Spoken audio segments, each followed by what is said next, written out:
Hello and welcome to the BattleBit News. I am Condor, your host, and this week's top stories are: a new game mode got out into the public, and a map has been reworked and been returned to us safely. Stay tuned to hear more. In further news, we have a bunch of other updates going on, and here is what we have learned about them.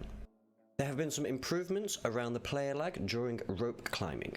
There have been issues where turrets, helicopters, etc. were incorrectly counted as shots fired in stats. That has now been fixed. Spawning on players will not be rewarded until the game starts. Tanks will no longer apply torque when the wheels are not touching the ground. And the spectator mode has been further improved. Also, bullets will only pass through 50% of damage when shot through vehicle windows. Now, we also have some updates towards the community server side of things, and so what you can expect from community servers is the ability for admins to choose to host one of different versions, like sniper only servers, pistol only servers, more competitive hardcore style servers, or like more arcade style with less milsim servers, or even flight school servers.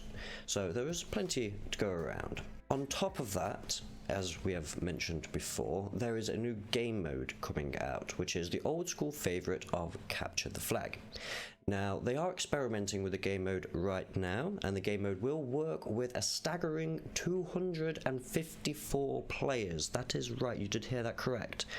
But it is also going to be playable on the 64 versus 64 and 32 versus 32 scales if you think the 254 player servers are way too much. In some additional news, we have found out that they plan to make some additional enhancements to Frontline, as they do not feel they are completely satisfied with its current state of development. After they have finished their Capture the Flag game mode, their next plan is going to be experimenting with the King of the Hill game mode in future game updates. Now, we have also had a new map returned, well, not new map, it's an old map, but it's now a new map, Mortu Islands. So as you can see, we have 6 different capture points, and each team gets 3 different spawn points, and you can see how it's spread out over here. So the reworked map that has been given back to us as a new map now is Mortu Islands, and as you can see from this image here, it is a pretty big map and has a lot of different aspects to it. So it does allow for gameplay of a variety of different things, of like say close quarters, snipers, and vehicle gameplay. So you should be able to find something on this map to be able to do.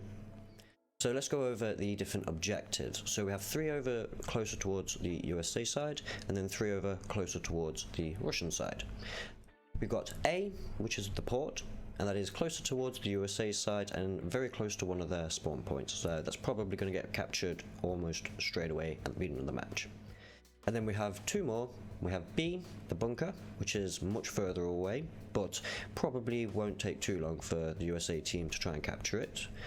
Probably the very bottom spawn point has some vehicles that can allow you to get to B pretty quickly.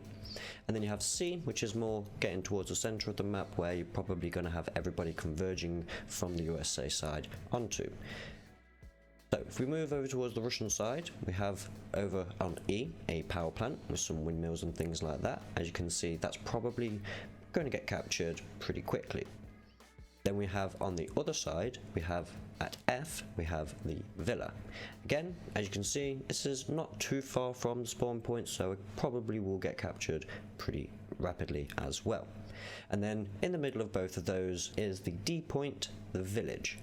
Now, as you can see, the city and the village are pretty much across from each other, with big massive land in between. So there is a lot of different ways that the gameplay can play out in this area. Now, as you can see, we just want to touch on one more thing with the Capture the Flag game mode. That is, obviously, we just want to point out that this game mode is currently available on 4 different maps right now, and that is Mortu Island, Tensertown, Isle, and Frugis. And obviously, as we said before, they are 64 servers, 128 servers, and 254 servers for all those maps. Right, that's all we have for you this week. So around the world and across the UK, this is the BattleBit News.